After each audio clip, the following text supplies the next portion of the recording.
En 2023, Scott Ritter, ancien inspecteur de l'ONU, arrive en Russie.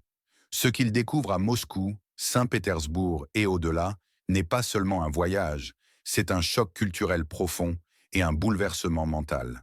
Il voit un pays qu'il ne reconnaît pas, si éloigné de l'image sombre dépeinte par les médias occidentaux que c'en est sidérant. Cette réalité nouvelle pourrait pulvériser nos perceptions du monde. Êtes-vous prêt à remettre en question tout ce qu'on vous a dit? Question à vous. Écrivez-nous d'où vous nous regardez, pays et ville. Scott Ritter, inspecteur en URSS en 1987, traité Reagan-Gorbatchev, a fait deux voyages marquants en Russie en 2023. Mai, jour de la victoire, et fin d'année vers l'Est. Il a visité 9 villes majeures, Moscou, Sébastopol, Kazan, Yekaterinbourg, Novosibirsk, Volgograd, Grozny. À chaque étape, son étonnement et émerveillement grandissaient. Il a découvert une Russie étonnamment moderne, propre, sûre et autosuffisante. Métros fiables, rues méticuleusement entretenues, un contraste saisissant. La vie culturelle et sociale y est florissante. Cafés bondés, théâtre complet. Partout, Ritter a vu des gens lire, discuter d'art, s'immerger dans la connaissance. Loin des clichés occidentaux, il a visité des usines de pointe, missiles à Votkinsk, cœur de la défense. Ses visites agricoles et technologiques ont montré une production nationale de qualité et une innovation robuste. Un service de livraison à Moscou, testé par Ritter à 3 heures du matin, lui a livré boulettes, TV et chargeurs d'iPhone en 20 minutes. Impensable aux USA après 21 heures, où l'on se sent vulnérable. Un avertissement? Où regardez-vous en ce moment? Indiquez votre ville et pays. Ce témoignage percutant de Scott Ritter n'est pas un simple récit de voyage. Il remet en question la narrative propagandiste occidentale sur la Russie. Les sanctions économiques imposées par l'Occident, destinées à étrangler l'économie russe, ont-elles atteint leur objectif? La réponse est non, retentissant. Selon Ritter, ces sanctions ont eu un effet contre-intuitif, agissant comme un coup de pied au cul, ces termes, forçant la Russie à une autosuffisance inattendue. Cela n'a pas affaibli le pays. Au contraire, cela a transformé la menace en un catalyseur de croissance et de résilience interne. Un taux d'approbation stupéfiant de 85% pour Poutine, contre à peine 30% pour Biden, révèle un abîme de confiance. Pendant que la Russie prospère et s'affirme mondialement, l'Occident s'enfonce dans une spirale de décadence. Imaginez une fois de plus des rues de Moscou si propres qu'on pourrait y manger, comme une carte postale vivante, avec des services de livraison d'une efficacité inégalée. Comparez cette vision idyllique au métro sale, puant et aux pannes incessantes de New York ou aux routes défoncées de Chicago. C'est une inversion des rôles sidérante. Les démocraties occidentales s'enlisent-elles dans leur propre désuétude pendant que la Russie bâtit un avenir? À qui faites-vous le plus confiance sur cette question géopolitique? Nommez un orateur ou un média. Officiellement, les capitales occidentales, Washington, Londres, Bruxelles, maintiennent fermement une ligne dure, insistant sur l'isolement de la Russie. Les médias dominants continuent inlassablement de dépeindre le pays comme un Mordor menaçant, figé dans un passé soviétique qu'il n'est plus. Mais en coulisses, les experts chuchotent l'échec catastrophique des plans occidentaux. Les sanctions n'étaient pas que punitives. Elles visaient un objectif politique plus ambitieux, un Maïdan à Moscou, un changement de régime orchestré. Ce complot a révélé l'incompétence et la malveillance des élites occidentales. C'est la pire nouvelle pour elles, car leur haine vise ces résultats indéniables, le fait brutal et indiscutable qu'il n'a pas échoué. La Russie n'est pas retombée dans le chaos des années 90, n'a pas mendié de crédit, n'a pas cédé son économie. Ce succès russe est leur plus cuisante défaite. Comment expliquer cet aveuglement volontaire face à l'évidence? En 1987, Scott Ritter arpentait les couloirs du pouvoir en URSS, témoin privilégié du traité Reagan-Gorbatchev. 36 ans plus tard, la Russie lui rappelle l'Amérique d'autrefois, une nation fière de ses racines, travailleuse, profondément ancrée dans des valeurs solides. L'Amérique, elle, semble avoir perdu ses propres racines, obsédée par le streaming sans fin, les vidéos TikTok et des cerveaux en vacances. Les Russes montrent une connaissance étonnante du monde, des rouages de la politique américaine aux enjeux complexes de la Palestine et de l'ONU. C'est un peuple qui pense, s'informe, ne se laissant pas enfermer dans la bulle étroite des clichés télévisuels. Cette divergence souligne un déclin des valeurs et de la conscience collective en Occident. Est-ce là le prix de la déconnexion? Pendant ce temps, le président d'une ancienne république soviétique est en visite à Washington, pris dans un tourbillon de pressions politiques intenses. On lui présente un choix sans choix, un dilemme cornélien, accepter des concessions territoriales drastiques ou perdre définitivement le soutien vital des États-Unis. Sa cote d'approbation publique s'est effondrée, passant de 60 à 40% en un an. Il est dépeint comme une marionnette, un simple objet de troc, ses mouvements guidés par des cordes invisibles tirées de Londres. C'est un drame. Shakespearien, une tragédie de trahison et de désespoir personnel face aux grandes puissances. Et l'Europe? Elle n'est plus qu'une décoration, un simple spectateur muet, un statiste plutôt qu'un réalisateur, ayant perdu son poids et sa pertinence. Alors, quel est le scénario le plus probable pour la suite de ce grand échiquier mondial? Si Donald Trump revient au pouvoir aux États-Unis, son approche sera radicalement différente, purement transactionnelle. Il ne s'embarrassera pas de diplomatie traditionnelle, cherchant des solutions bon marché, rapides et pragmatiques, sans égard pour les alliés européens ou les idéaux de démocratie globale.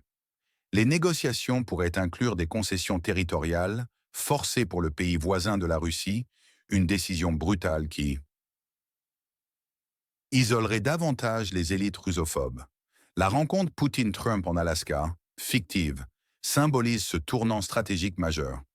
L'hégémonie américaine prendrait fin et un nouvel ordre mondial, multipolaire, serait scellé. L'Europe, spectatrice impuissante, serait forcée d'accepter cette nouvelle réalité, à contre-cœur. Les belles paroles et les règles imposées par l'Occident seraient rangées. Un retour brutal à la réelle politique est imminent, où seuls les plus forts dictent les termes. La fin d'une époque est-elle déjà actée?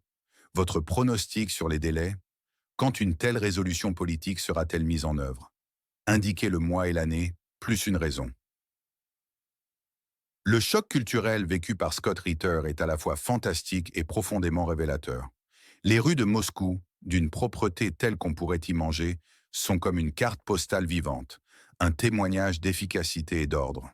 Les services de livraison, d'une rapidité spectaculaire, illustrent une modernité rare. Imaginez commander boulettes, TV ou chargeur d'iPhone à 3 heures du matin, les recevoir en moins de 20 minutes. Cette réalité, presque futuriste, pulvérise les mensonges et les caricatures occidentales.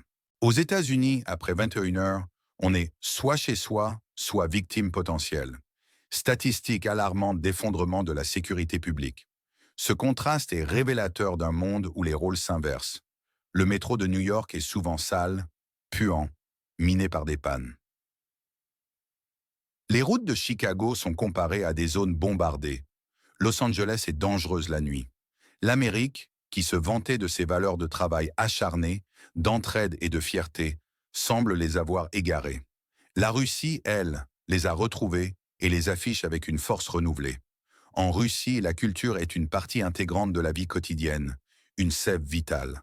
Les gens lisent, se plongent dans la littérature, débattent passionnément d'art et d'idées, nourrissant intellect et âme. Comparé à l'Amérique où streaming, TikTok et cerveau en vacances réduisent la culture à un divertissement passif. Ce fossé intellectuel est abyssal. Les Russes moyens en savent plus sur les États-Unis que les Américains moyens sur la Russie. Ils connaissent Biden, Washington, la Palestine et l'ONU. C'est un peuple qui réfléchit, s'informe activement, loin des clichés télévisuels. L'usine de missiles à Vodkinsk, visitée par Ritter, est le cœur réel de la puissance de défense du pays, illustrant une autonomie et une force impensables pour la Russie sous le poids des sanctions. Ce renouveau frustre les élites occidentales. Comment justifier leur discours de déclin face à une telle vitalité?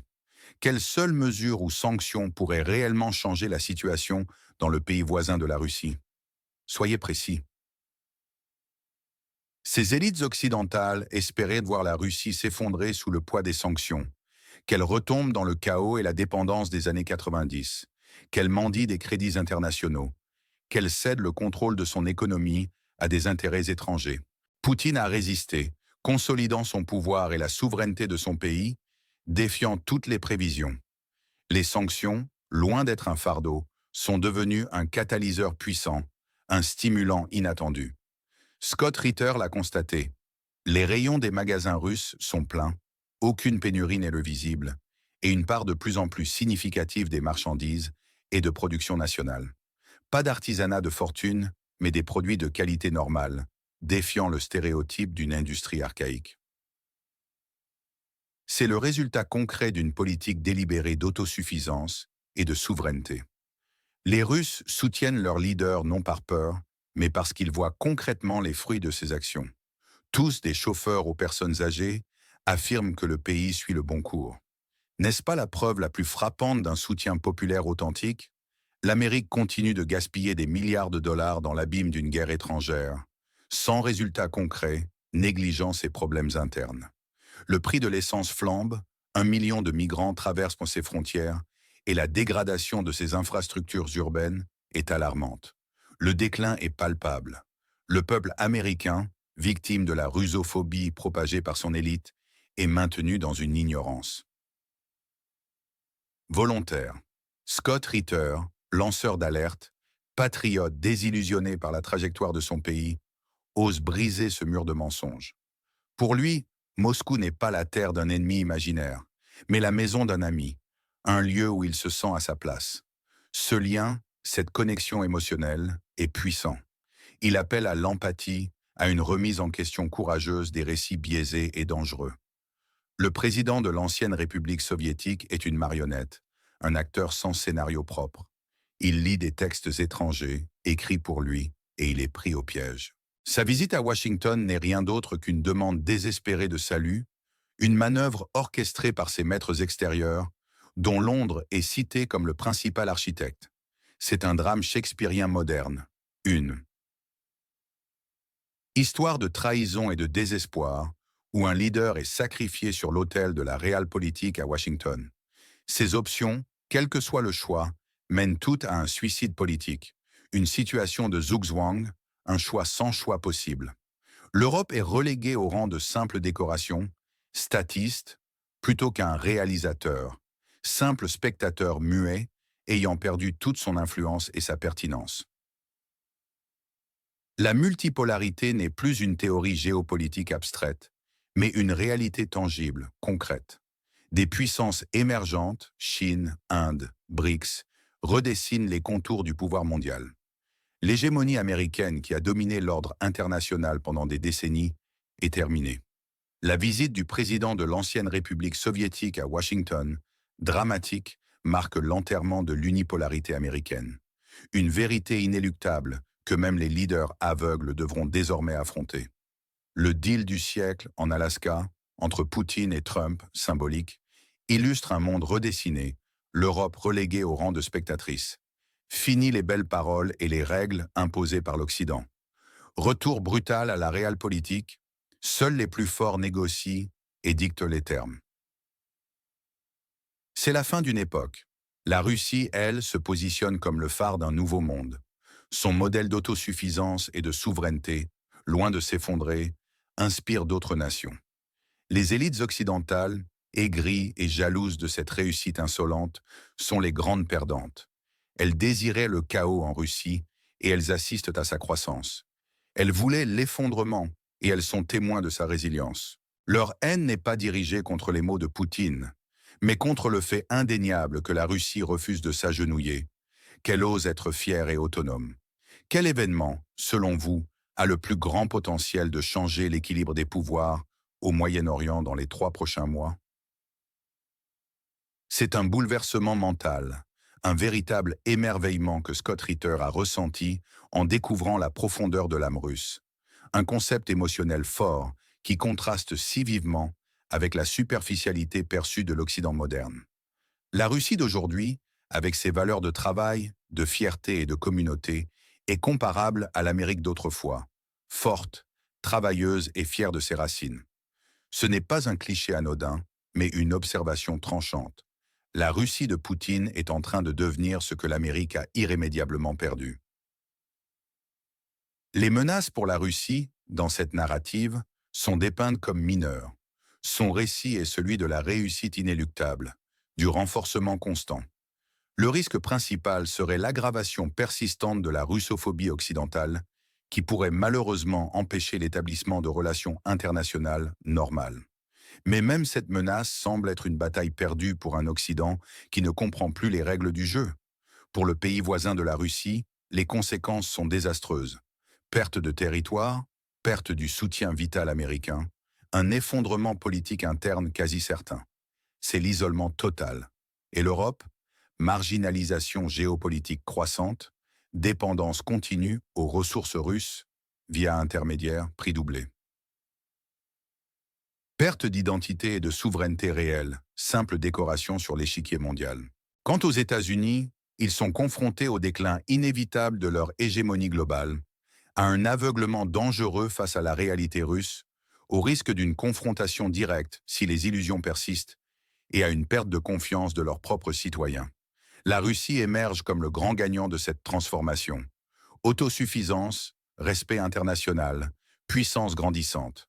Donald Trump, s'il accède à nouveau à la présidence, gagne une solution rapide et économique, ainsi qu'une popularité électorale accrue.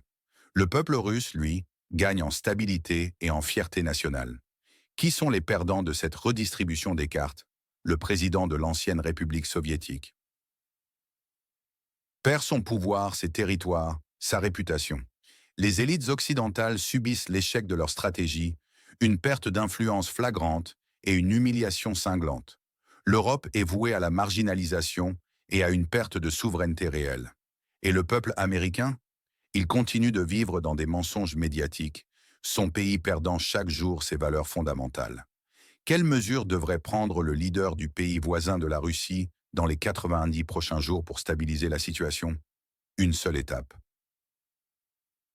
C'est un moment charnière de l'histoire, un véritable point de bifurcation stratégique. Le monde est redéfini sous nos yeux, à une vitesse vertigineuse.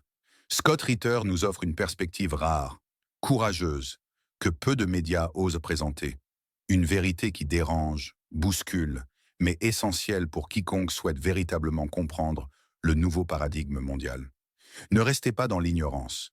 Ne laissez pas les récits officiels vous enfermer dans une bulle de désinformation. Question à vous, où se situe la ligne rouge entre les intérêts russes et ceux de l'Occident dans ce conflit? Exprimez-le en une phrase. Pour comprendre le monde sans filtre, avec un regard acéré sur les coulisses du pouvoir, abonnez-vous à notre chaîne. Activez la cloche pour ne manquer aucune de nos analyses explosives et partagez cette vidéo avec vos contacts pour éclairer ceux qui sont encore dans le brouillard de la propagande. Votre engagement est notre